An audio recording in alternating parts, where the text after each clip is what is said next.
आज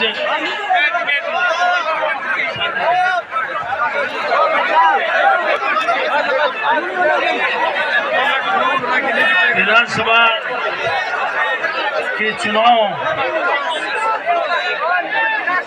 2023 के चुनाव के अवसर पर आज इस नामांकन के अवसर पर यहाँ पधारे हमारे लोकसभा के सांसद दीपेंद्र जी हुड्डा साहब, हरियाणा के पूर्व मुख्यमंत्री भूपेंद्र जी हुड्डा साहब के सुपुत्र, अपने कांग्रेस पार्टी के प्रत्याशी विधानसभा गुड़ामालानी क्षेत्र से कर्नल सोनाराम जी, और मंच पर विराजमान सभी कांग्रेस पार्टी के नेतागण, कार्यकर्तागण, कांग्रेस के जुड़े सभी प्रबुद्ध जन, बुजुर्गों, नौजवान साथियों और पत्रकार बंधुओं, सबसे पहले मैं दीपेंद्र जी हुड्डा साहब का या बाड़मेर की गुड़ामालानी की पावन धरा पर पधारने पर मैं मेरी ओर से और आप सब की ओर से हार्दिक स्वागत और अभिनंदन करता हूं। आप दिल्ली से या इतनी दूर पधारे और हमें बुलावन देने के लिए पधारे, इसलिए आप अभी मेरे बाद में आप लोगों को इस चुनाव के बारे में बुलावन देंगे, उसको आपको ध्यान रख से सुनना है और उसको ऊपर अमल करना है। खाली सुनने से काम नहीं चलेगा, आप लोगों को सबको इस चुनाव में कर्नल सोनाराम बनना है। कर्नल सोनाराम अकेले कुछ नहीं कर सकते, आप सब लोग इस जिम्मेदारी को लेंगे और घर घर, ढाणी ढाणी, एक एक मतदाता से संपर्क करेंगे, तब जाकर के जो आज जिस मकसद से अपने इकट्ठा हुए हैं वो मकसद सफल होगा। मुझे आप लोगों से पूरी उम्मीद है, गुड़ामालानी की जनता से पूरी उम्मीद है। गुड़ामालानी की जनता ने हमेशा मुझे जो सहयोग, प्यार, स्नेह जो दिया, उसका मैं आप लोगों का बहुत ही ऋणी हूँ। आप लोगों का ये ऋण मैं अगर आप लोगों के लिए मेरी चमड़ी के जूते बनाऊं तो भी उतर नहीं सकता।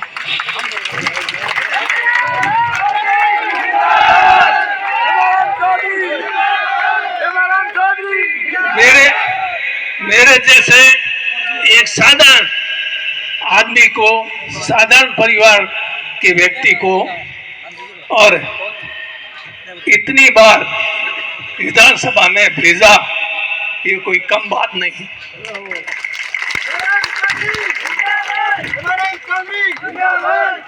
ये मेरे लिए बहुत बड़ी बात है, गौरव की बात है। और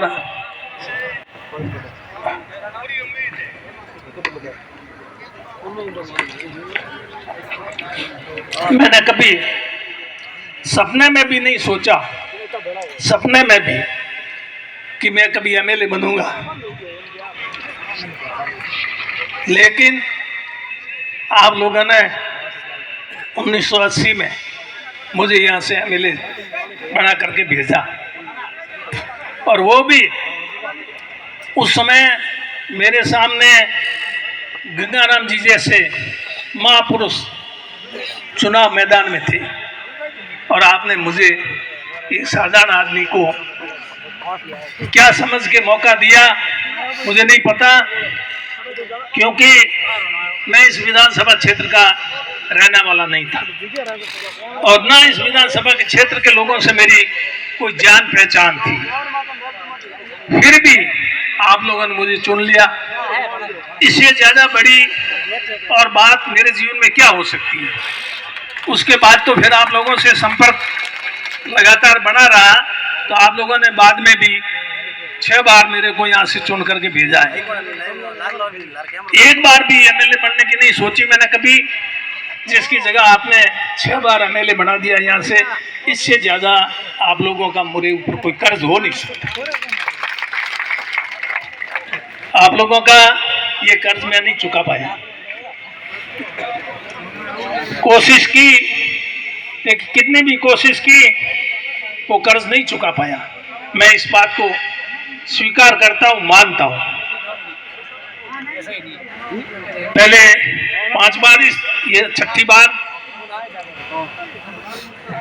आप लोगों ने मेरे पर जो विश्वास प्रकट किया, भरोसा जताया, उस भरोसे और विश्वास के अनुसार काम करने की कोशिश की, लेकिन फिर भी विश्वास और भरोसे के अनुसार उतना काम नहीं कर पाया। मैं इस बात को स्वीकार करता हूं। और जो कुछ काम हुआ थोड़ा बहुत भी, उसका श्रेय आप लोगों को है। मैं उसका श्रेय लेने का हकदार नहीं हूं। जो नहीं हुआ उसका मैं जिम्मेदार हूं, उसका मैं आप लोगों का गुनाहगार हूं।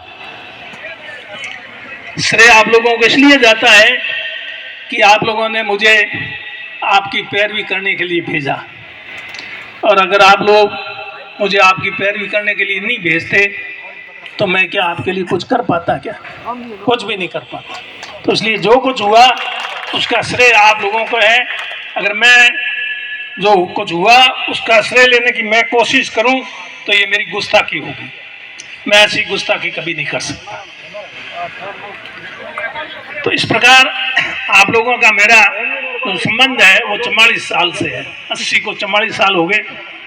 बहुत लंबा समय आप लोगों को बीच में गुजारा और आप लोगों ने भी मुझे साथ लेने में कोई कमी रखी नहीं। अब फिर आखिरी एक समय होता है, आदमी की भी एक उम्र होती है, काम करने की भी एक क्षमता होती है। फिर आदमी को भी विचार करना चाहिए कि भी अब दूसरों को भी मौका दो। यही बात मैंने कही थी, यही बात मैंने पत्र में लिखी है कि भी दूसरे लोगों को मौका दें। आज अगर हम हमेशा चुनाव लड़ते जाएंगे तो फिर ये हमारे पार्टी के लिए रात दिन दौड़ते हैं, दरिये बिछाते हैं, नारे लगाते हैं, फिर इनका कब नंबर आएगा? ये सोच करके मैंने कि भाई दूसरे को मौका देने के हिसाब से मैंने चुनाव नहीं लड़ने का फैसला किया। हालांकि मैंने कभी भी पार्टी से टिकट नहीं मांगा, ना कभी मंत्री पद मांगा। जो कुछ पार्टी ने दिया उसके हिसाब से काम करने की कोशिश की। 1980 में भी गुड़ामालन से मैं चुनाव नहीं लड़ना चाहता था, आप सबको पता है। बुजुर्ग लोगों को, ये गोवर्धन जी वगैरह बैठे हैं, इनको पता है, सबको पता नहीं। उस समय के लोग बहुत कम रहे। क्यों? गंगाराम जी के सामने चुनाव लड़ने के बाद कोई किसी की हिम्मत नहीं थी, मेरी भी हिम्मत नहीं हुई। मैंने भी मना किया था। टिकट मिल गया था, मिलने के बाद मैं जयपुर गया था यहाँ से बाड़मेर से कि मैं चुनाव नहीं लड़ूंगा, लेकिन पार्टी का आदेश था कि आपको चुनाव लड़ना पड़ेगा। मैंने पार्टी के आदेश की पालना की। जब जब भी पार्टी ने जो भी आदेश दिया उसकी हमेशा पालना की। इस बार मैंने ज़रूर पार्टी के आदेश की पालना करने में कुछ ऐसे महसूस किया अपने आप को। इसलिए अब ये दिल्ली की बात कर रहे थे, मैं 3 बार दिल्ली गया। लोग दिल्ली टिकट लेने के लिए जाते हैं, बाकी तो दिल्ली में क्या रखा है? मेरे को कुछ नहीं दिखता वहाँ, पॉल्यूशन के सिवाय कुछ है नहीं। मेरा तो 3 दिन बाद, एक दिन रात रुका दम घुटता है, सोए भागते हैं जल्दी। तो कहने का मतलब, लेकिन मैं 3 बार गया मना करने के लिए गया। अब आप लोग कहेंगे ये आपने तो बहुत गलत काम किया, हम आपको चाहते थे, यहाँ हमने मीटिंग की, इतना किया, फिर भी आपने हमारी बात नहीं सुनी, हमारी बात को माना नहीं। मैं आपकी बात को हमेशा मानता हूँ, नहीं मानता हूँ तो आप कह सकते हैं। पिछली बार भी 2018 के चुनाव में भी यहाँ पर गुड़ामालनी में, वहाँ उधर चंपालाल जी के बाड़ा किसका है, अचलाराम जी का, अचलाराम जी के बारे में मीटिंग हुई थी। यहाँ इस बार हुई उसी तरह की, और फिर दोरी में नाम हुई थी वहाँ जाट समाज दौरे में, यहाँ और वहाँ दोनों जगह आप लोगों ने कहा था आपको ये एक चुनाव लड़ना पड़ेगा। आप लोगों ने ये भी कहा था कि पिछला चुनाव आप हार गए, 13 का चुनाव एक ही हारा, बाकी सब आपने हमेशा जीता, इसलिए एक बार आपको जीता करके भेजेंगे, हरा के नहीं भेजेंगे। यही बात कही थी या और कोई बात कही थी? तो वो बात पूरी हो गई।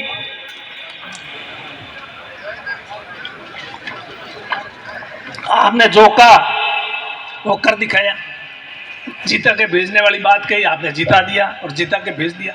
फिर बाकी क्या रहा? फिर बाकी कुछ रहा ही नहीं। फिर तो बाकी मैं फिर कहूँ मैं, वो तो पिछली बात थी। लोग कहते हैं चुनाव लड़ते हैं तब कि साहब मेरा ये अंतिम चुनाव है, इस बार मेरे को जिता दो, और फिर दूसरा चुनाव आते हैं तो फिर तैयार हो जाते हैं, फिर कहते हैं कि ये हमारा अंतिम चुनाव है।